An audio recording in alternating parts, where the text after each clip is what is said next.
what do you think should African political administration be in a united Africa? Africa needs to set its own agendas. That's the first thing we need to do. And goals by itself, rather than emulate the global north agendas. We have always been following what's happening somewhere else. The continent, of course, has been taken for suckers. That's really what it is. We've been taken for, we can tell Africans to do this, we can tell them to do this, we can tell them to do this. Rather than we as Africans, as a continent, start talking about what we want. Yes, there is the Africa Agenda 2063 or whatever. But if you look really into that and the goals and everything, how much of that has been implemented? So the first thing we need to do is to do that. So we need to start to think, in this case, I can say Ethiopia was never colonized. One of the few countries on the continent. In fact, the only country I can say actually did resisted the colonial powers. And there was a good reason for that. It has institutions. It has actually social and political institutions before the coming of the Italians, the French, and the British, which actually was intact and worked. But of course, Ethiopia stood alone as an island, surrounded by all these other colonized countries, up in the north, in the west, in the south, right? So it could not stand on its own feet, right? That's one thing. We know that. Now think about it. We can imagine, for instance, when the UK, for instance, abolished slavery, they compensated, in this case, the slave owners, right?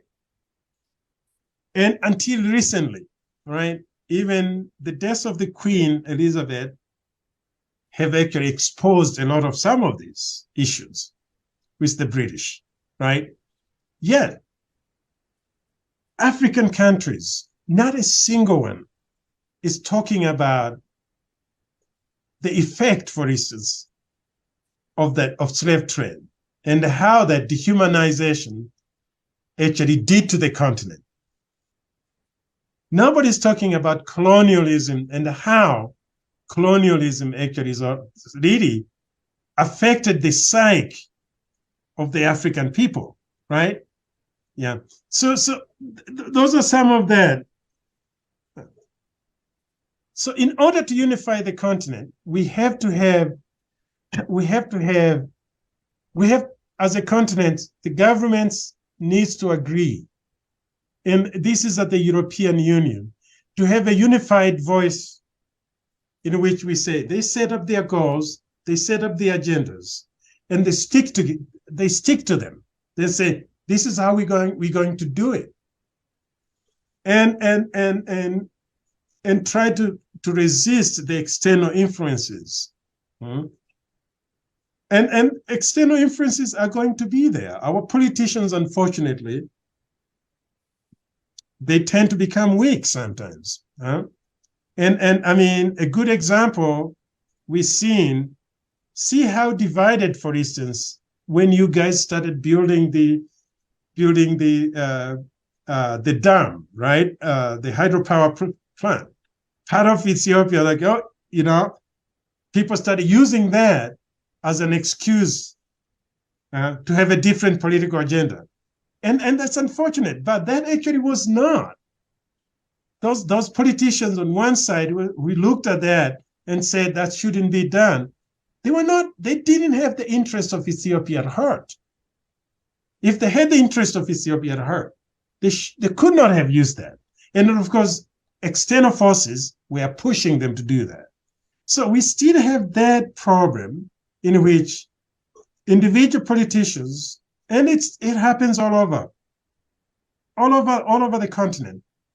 We need to have a unified voice regardless of which political party you come from. But looking at people, we as Africans, political parties, this is a notion which has been brought to us. Democracy, we have our own different kind of democracies before. Mm. And I used the Ethiopia as an example why Ethiopia could not get colonized, because it had strong institutions, social and political institutions before. Our political institutions are not that strong as I speak. Yes, we have 60 years, some of the countries have got 60 years of independence, 70 years of independence, but still, political institutions are very weak because we have always followed the global north. The democracy we are following the democracy which is, it took Europe and the United States 500 years. You cannot do it in 100 years, right? And our politicians don't understand that. That process is completely different. We need to have our own alternative systems which are in place, which respect our people, respect our traditions, and also care for the people. And that's the key. And it doesn't matter whether it's in Rwanda, whether it's in Kenya, whether in Zambia, in Ethiopia, in Eritrea, it doesn't matter. Those are the same fundamental African values. We have to follow those. We shouldn't allow people to dictate what Africa should actually behave like. We are Africans. We never ask the Europeans how to behave. But why do we actually allow them to dictate these kind of things to us? It's because we're still weak. That's my point. But if we are not that weak, we can actually sort of say, you know what? Wait a minute, slow down. We haven't come to you and asked you to do this. Why are you asking us to do this?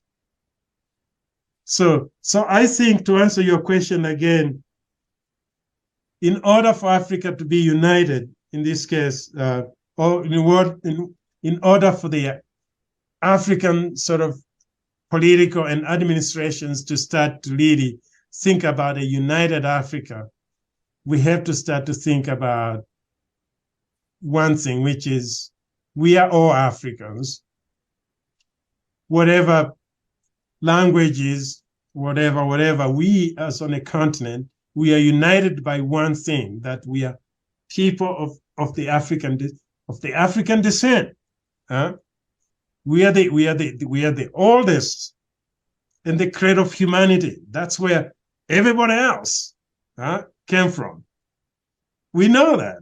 We have Lucy in Ethiopia. We have Homo naledi in South Africa. We have Zinj in Tanzania. We have Nariaka Tome Boy in Kenya. All of these, they're our ancestors millions of years ago. And we know that. Why aren't we capitalizing on that and saying, we as Africans, we are the ancestors of everybody else on this planet. And we should be proud. We should start dictating our own terms on how we deal with the rest of the world. So those are the things which I think, in my opinion, we need to start to work on. It's a long work to be done. Trust has to be built, and people have to start to work together. These boundaries which we have, these are not natural boundaries. I know the animals between Ethiopia and Kenya, they go back and forth. In the Omo Valley and the Middle Awash, in the Kobifora, they go back and forth. Humans should be doing the same. We should actually be able to say, look, we are all people of the same creed. To unite Africa, how should African leaders, activists, and people in the diaspora work together? Yeah, that's a very challenging question. It's a good question, and a question which I keep asking myself. What can we do, we as Africans? And And it starts with our education systems all over the continent. We need to decolonize our education systems, to decenter and the recenter within what I would call an African voice. Basically saying we are Africans. We are, yes, we can study geophysics, we can study this, we can study that. But we need to start to think about what has Africa contributed to the world, for instance. I sent a questionnaire to some graduate students at various universities in Africa with some questions. I asked them a couple of questions. I asked them about African leaders back then. And I said, in the 50s and 60s, Africa was such a dynamic area in terms of political integration. And I asked the young people, I said, do you know any African leader back then and their contribution to what we see as Africa today? So I asked, what do you know about Haile Selassie? What do you know about Kwame Nkrumah? What do you know about Tafawa Balewa, right? What do you know about Jomo Kenyatta? What do you know about Kenneth Kaunda? What do you know about Julius Nyerere? How do you know about Jomo Kenyatta? And can you imagine, in a group of 25 students, only 5 were actually able to tell me about this.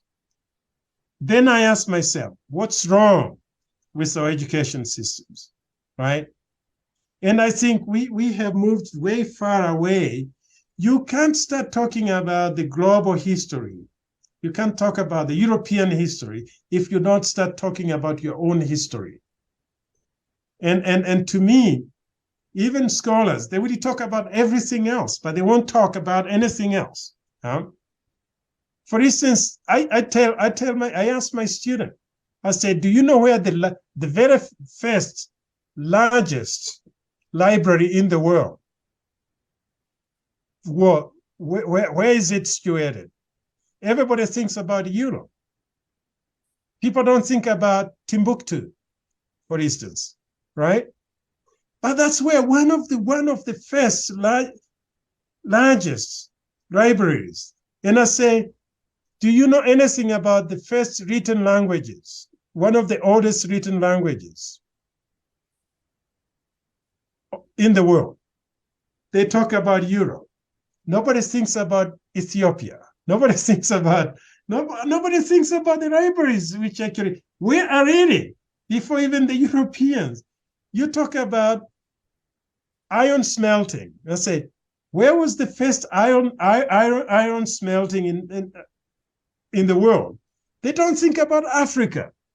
But Africa, 300 years before the Europeans could actually smelt iron, Africa was already doing it. So we have detached completely to our own African history. And to me, that tells a lot that we still need, we need a lot to actually start sort of going back and start talking about it and bringing that pride, because from that history, that's where we can actually move forward. We can start asking questions. Wait a minute, if we are actually the ones who made the very first coins before the Europeans came to Africa, then why are we using American dollars? One can ask those questions, right? Why can't we have why can't we use our own monetary system we used to have? And of course, people will say, oh, that's going back in time. No, it's not. The past is the window to the future. And I think we need to look into that. And we haven't been able to do that. And by doing that, this actually helps us to actually control the narrative. If we actually have that. Because imagine if somebody comes to you and asks you and say, what has Africa done? what has Africa contributed to the world? Then you would start to think, oh, but if you already you know about it, you can say, we have done this, we've done this, we've done this, we've done this. You shut them down, and then you control the narrative, and that becomes something which is actually positive. Yeah. And I think that in terms of that, African scholars, African politicians, African activists, and all leaders, whether they are religious leaders or any other leaders, they have their role to play. But that has to be a positive role. Instead of we becoming puppets of the West, in which you get African scholars talking about criticizing African activities, for instance, initiatives. For instance, I was asked many times, I can tell you, by my colleagues, to say, why are you supporting the Ethiopian government on the hydropower electric dam? Why do you think Egypt should not be heard? I said, look, there is a colonial legacy here. Egypt does not own the Nile River. Why should they have should dictate and mandate everything about it, unless you read the colonial history and understood it? Those treaties, Egypt and England, Sudan and England, it was not about Egypt, it was about England. It was about, the British wanted to make sure they have water so that they can grow cotton, they can send it to United Kingdom. It has nothing to do with the Egyptians. And unfortunately, the Egyptians, for instance, I'm sorry to use this language, they're clinging on that treaty, which has nothing to do with them, right? They were not even asked. It was just signed by the governor on behalf of the British Empire. And of course, why then should Egypt victimize, for instance, Ethiopians, who actually, they have the water? Why can't they use them? Why can't they actually grow food? Why can't they actually generate electricity? So to me, it's a no-brainer. Unless you know the history, you can counter that. But if you don't know the history, and that's why I think the knowledge we need to be teaching to our students, be teaching to the young generation, they need to remember, they need to know this. They need to be able to understand, instead of just talking without actually saying, without having substance into it. Because unless we know why United Nations is siding with Egypt and pitting Ethiopia on that issue, there is a colonial legacy. And people need to understand that. And our scholars have done poorly in educating our people and saying, look, that's just one good example. I mean, there's so many examples I can use, but that's one of the best examples. I look at it and say, this is wonderful, because it shows us how the West continues to control the narrative about the Africa's future. Professor, how do you understand the peace treaty that was signed between TPLF and the federal government of Ethiopia and South Africa in Pretoria and in Kenya for the second round under the auspices of African Union? Yeah, a couple of things which I'm starting to think about it. And it's how we use these terminologies, peace treaty. And I look at it, I said, okay, was there a really war of one country against another? Or was it internal political instability, or whatever you want to call them, disturbances, or some people will call them civil war. But I think when you have peace agreements negotiated by outsiders, usually there are a couple of things here we need to think about it. The Pretoria one was negotiated by the African Union, the US, United Nations, and the East African countries. But why does the US have to actually mingle in African affairs? I have always asked this question on one hand, unless they are the ones who have been instigating some of these issues. I mean, let's think about, yes, there could be political differences between the Tigray and the political power in capital in Addis, but couldn't those differences being resolved amicably without having to bring in outsiders? That's always been my question with some of these treaties. It brings me to the fact that one needs to look at what exactly caused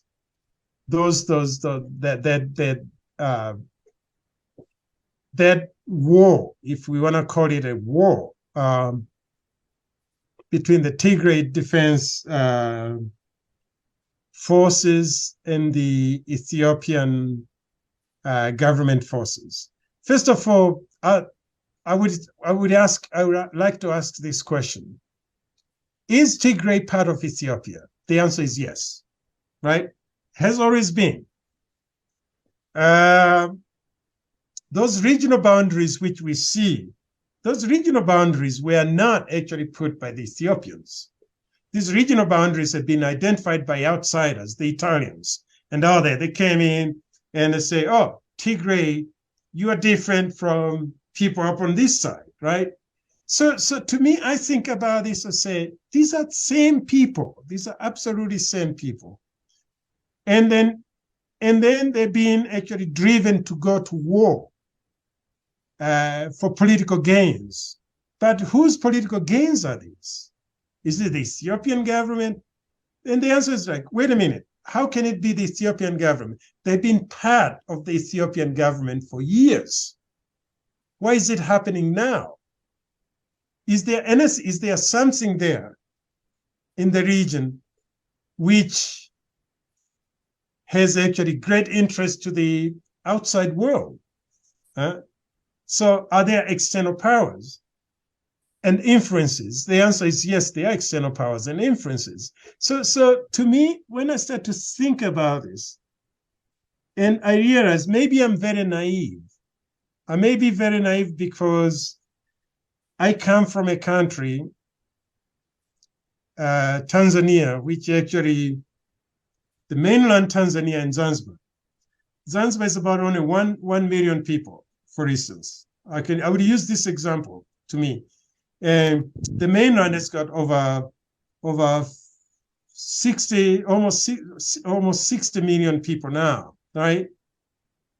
But I can't imagine one day the people in Zanzibar picking up arms and say, we're going to fight the mainland Tanzanian as part of, yes, they have their autonomous government. There's the government of Zanzibar, and there's the government of the Union of Tanzania, the United Republic of Tanzania. So to me, and this is a model which was actually homegrown between two leaders, Julius Nyerere on the mainland and Ahmed Karume on the island of Zanzibar. You see, in the 1960s, 1964, right? So when I think about it, I said, was there not a way in which, for instance, if Tigray wanted to become to have a little bit of their own autonomy, but within the Republic of Ethiopia. They could have had that, right? That could have been negotiated, right? And it probably could have worked. And now I say, okay, this is great news, but of course, the Western media, how have they taken this? For instance, I would like to point out, I'm not so sure if people realize this, in which an AP, Associated Press article, which talked about this peace roadmap of November 12 between Ethiopia and Tigray. That's how they put it, and say that actually it has the people, you see, they're looking at who benefits from that, the peace treaty. And they're pitting again. This is interesting. They're saying the Ethiopian government makes the claim they have actually, they have the best, they got the best concession. The Tigray, they say, the Tigray made a painful concession. You see, they are calling it a painful concession. And I'm thinking, why? Why are you writing? Why are you qualifying it as a painful concession? So to me, in the eye of the outside world, it's still, they're still instigating problems by saying, okay, this is a peace treaty, but it's going to be very difficult to implement because the Tigray have actually conceded, but it's a very painful concession. When you tell people, that remains in the psyche of the people.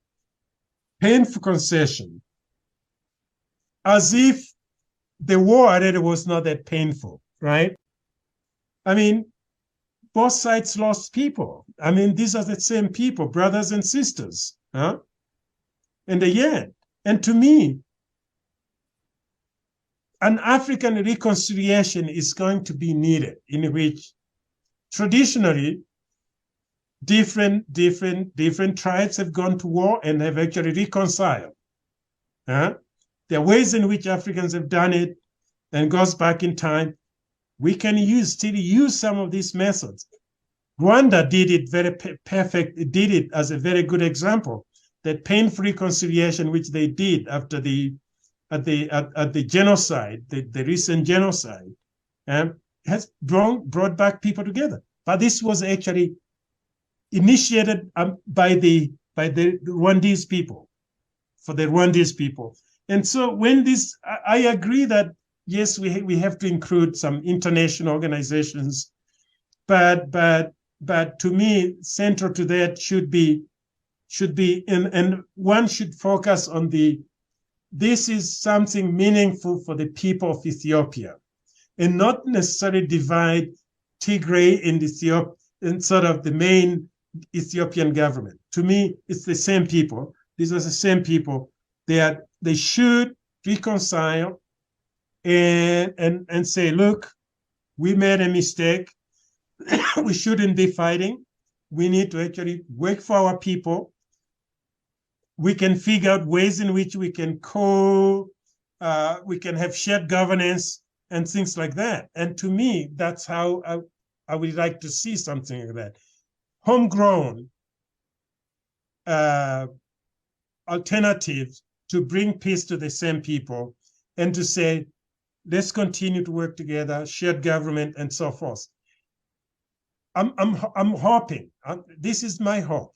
I'm hoping that this will last, that no one side will start to feel like, oh, we're being pushed to concede, because already the Western media is saying, when you have this painful concession, to me, it's signaling that they were expecting that Tigray will demand more or something else from the Ethiopian government. So and it's unfortunate to me. And this is, I think, that not the Associated Press, the Ethiopian news should be the ones in the forefront talking about this and talking it in the Ethiopian context. Both in it, on both, looking at it as we are the same people in the one country, the Tigray, our brothers, the other groups, we are all. I mean, how many, if you want to talk about identities, cultural identities in Ethiopia, how many tribes do you have? There's a lot of them, right? But they make one great country because of the fact that you have so many different tribes. It's actually good. It's good for the country. It's good for the diversity. Is that we as the people, look, Africa has got, every country in Africa has got so many people, so many tribes, so many languages spoken. And that's the beauty of it. I lived in Belgium for years. Belgium has got 2 languages spoken, French and Flemish. Those can't even see eye to eye. You have over, how many, 30 different languages, and still people actually working, living together. So I find it, and I'm hoping that's a very positive sort of outcome from the meetings in Nairobi and Pretoria, and whatever roadmap it's been put together. I'm hoping that everybody will stick to that, and there's not going to be any ill feelings about. We need to stop listening to the Western media, how they portray this. We need to actually drive our own narrative about this, and to me, that's why I would like to see how the news in Tigray, how the news in Addis talk about this, and exchange ideas moving forward. How what's the role of that on the media and all that? Because these things get instigated by the Western media, and then we find ourselves fighting each other. So I'm hoping that works. But yeah, I'm happy that it actually has happened. Professor of Anthropology and board member of World Heritage, Professor Charles Musiba, thank you for your precious time and for your analysis. Thank you a lot. Dear our esteemed viewers of OBN Horn of Africa, this is all we have for today. Thank you for watching.